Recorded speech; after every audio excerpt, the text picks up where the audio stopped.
Yo, what is going on, Guardians, and welcome back to another Destiny 2 gameplay video.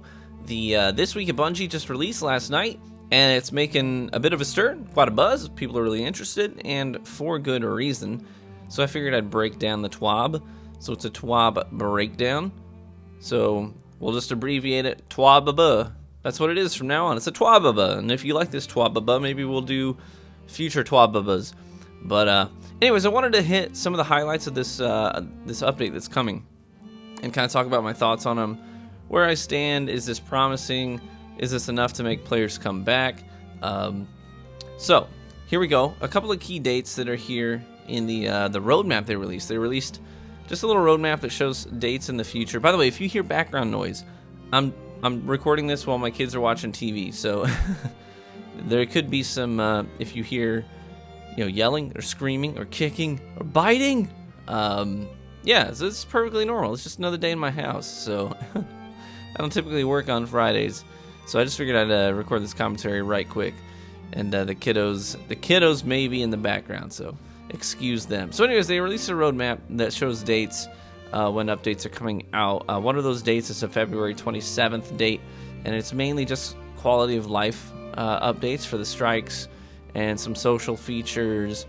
There's really not a lot in that list of things in the update that really interests me. I think that's more just standard quality of life stuff that's coming. The big date that everyone is looking forward to and everyone's talking about is March 27th. So March 27th, we're getting a Sandbox and Crucible update. Now, is that too close? Is that too far away? Is that just right? I don't think that is unreasonable. I've already seen some people say, we have to wait until March 27th? I mean, you gotta understand, they are reworking a ton of things in the Crucible and in the Sandbox, and trying to make sure that all of those things play together well. I mean, that's a big deal. So they want to make a big update. They want a radical change that's going to bring players back, and they want to make sure that they get it right on the first try. Now, this isn't going to be all of the changes that are coming. This isn't going to be the only changes that the Sandbox is ever going to see. This is basically the next big step, and we'll go from there. So, and we don't even, I highly doubt that everything that they told us is the extent of it.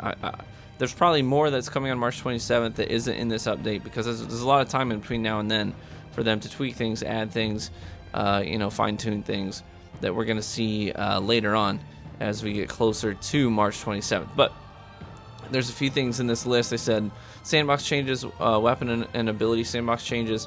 There's some strike changes, like heroic strike modifiers. Iron Banner 6v6 sounds to me like they're just going to be trying 6v6 and seeing how the community responds to it. And obviously they have to implement 6v6 into the game in order to do Iron Banner 6v6. So some people looked at that and said, oh, it's only Iron Banner, it's not a standard playlist. Well, they're going to introduce Iron Banner that week, and they're going to see how 6v6 goes over. But the game mode's already in the game at that point. I mean, if they want to apply it to the standard playlist, that's not going to be a difficult thing to do. So we'll see how it goes for Iron Banner, see how the community responds to it. So weekly Crucible playlist, including Mayhem. Hey, that's cool. So we're going to see Mayhem coming around. Crucible ammo and gameplay tuning. Crucible quitter penalties. Woo! I like that for competitive. And a repeat Crucible map protection. That is cool, because I've had so many times where it's just the same map back to back, or you feel like you played for 2 hours but you only saw 3 different maps, and that can be frustrating. So I like seeing more of the maps in the rotation more regularly. Exotic weapon and armor Sandbox changes. So that's the list of things that they said specifically are happening.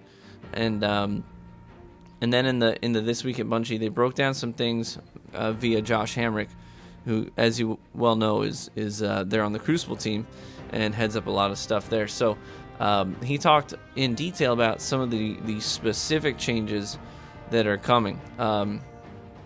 And they called the update, he said, the Sandbox has lovingly begun to refer to this series of changes as the Go Fast update. Hey, I don't know if you realize this, but this is one of the things that we as a community have been saying. We don't like feeling slow and sluggish, and we nerf things like Warlock skating and Titan skating, and the shoulder charge, mobility. We've been saying the mobility stat is pointless. It has no point at all. Can we make it have a purpose? So they said our goal for this round is to provide individual players with more hero moments. Hey, even the wording, just listen to the wording in this update and tell me they're literally not repeating the same things we're saying back at us and saying, okay, we will do that. So they said we're going to increase overall speed and mobility, increase the amount of supers you charge, and increase the frequency and impact of our most montage-worthy power weapons, especially in the Crucible. What?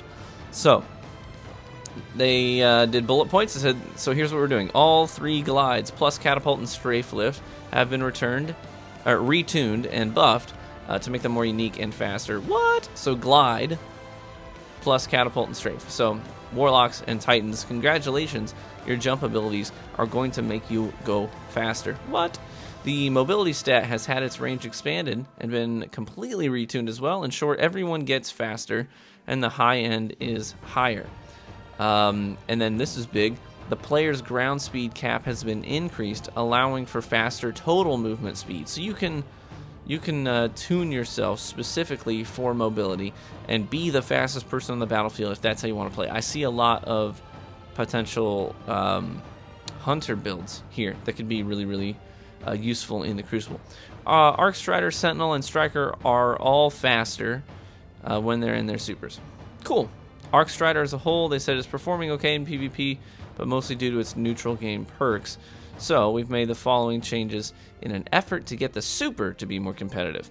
So faster attack animations, faster dodge animations, and increased range of all attacks. That's actually pretty cool. That's basically exactly what we wanted for the Arc Strider super. So I like seeing that. They said supers are going to recharge faster for everyone. They said they've buffed several weapon archetypes. They said including but not limited to hand cannons, pulse rifles, sniper rifles, and shotguns, and a few specific perks. They said that the goal was basically just to make it so that shotties and snipers and fusion rifles are going to feel more prevalent. They're going to stand out more, kind of like they did in Destiny 1. So they said they've been working really hard to increase the pace, the overall pace of combat, and how often you're in these power play positions. So here are a quick list of changes specifically in that list. They said player respawn times for all quick play modes have been decreased. So respawn faster. Power ammo spawn timers in quick play has been reduced. It's been reduced in survival. It's been reduced in countdown. So power ammo is going to come up more frequently. They said they changed the ammo counts so that it plays well with that timer. I don't know what that means. I don't know if you're only going to get 3 bullets. I don't know. But they tweaked ammo to play well with that. They also said that enemy players that have power ammo, when you kill them, they will drop that brick. They'll drop a brick of power ammo, and it'll sit there for 30 seconds until it's been picked up, or it'll disappear after 30 seconds. And the last thing they said is the shoulder charge. The changes that they made to shoulder charge, they made those changes because they didn't like that it wasn't being used the way they intended for it to be used. But then after all of our feedback, they said, you know what, you guys are right. We do like that you take things that we put in the game and you find new uses for them that are creative, and you embrace those changes. And we don't want to stifle that creativity. We don't want to handicap the community, so we will revert those changes and let you use shoulder charge however the heck you want to use shoulder charge. If you want to use it as a dodge or a mobility thing, use it as a dodge or mobility thing. We will handicap you. So they literally said, in retrospect, we think this was a mistake, this change. And they said that, and this is one of the things that I've been talking about for months. I said that I wish that they would allow things like Titan skating and the way that we use shoulder charge. In Destiny 1, we found creative ways of leveraging the skills and abilities that they put in the game, and we found creative ways of using those that gave Destiny 1 so much character, because Titan skating became a thing. That is a term. Bungie didn't design that. They didn't develop that. They didn't coin that phrase. That's a community thing. We made that, and we need more things in the game that we can discover and leverage in creative ways. And so I like that we got that back. So it sounds like Warlock skating, Titan skating, and overall player movement speed coming back. I don't know if it'll look exactly the same as it did in Destiny 1. I doubt it will be the same as it was in Destiny 1, but you know, this is promising. Absolutely promising, and I'm very excited to see how it plays out. I'm really excited to see how these changes change the pace of the Crucible. I'm looking at this, and you know, some people are hesitant, and it's good to be cautiously optimistic. But I'm looking at these changes, and I'm thinking, I mean, these are big. This, at the very least, this is going to dramatically change things up. It may, maybe it flops. Maybe it's not a good update. I can't predict the future, but I'm looking at these changes, and I'm saying, well, at the very least, it's going to be a new experience. So whether you like the changes or not, it's going to take what we currently experience in the Crucible, and it's going to turn it on its head. It's going to be entirely different. So I am jazzed beyond belief. I really am excited to play this. I want to play it. I want to play it now, but I know that they got a lot of fine-tuning and play testing to do. It's going to release March 27th, and that date cannot come soon enough for me. So in the meantime, we got, you know, nearly 2 months, a month and a half or so to kill some time. So, but we got some good games out there right now that we can play in the meantime. You know, I'm playing a lot of Fortnite, Monster Hunter World. You know, there's some good stuff out there. We just got through the Sea of Thieves beta. You know, there's always something else that's coming around. So that time will come. March 27th, that date will come faster than you know it. I've learned, especially as a parent now, that time just freaking flies, man.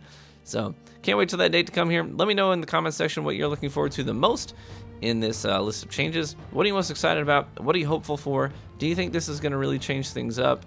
And yeah, because I always like to hear from you guys and kind of see the discussion in the comment section below. And feel free to stop by the stream, because I'm sure we'll be talking about it for some time. So thanks for tuning in, guys. Love y'all. Hope you have a wonderful rest of your day and a great weekend. And I'll catch you in the Crucible.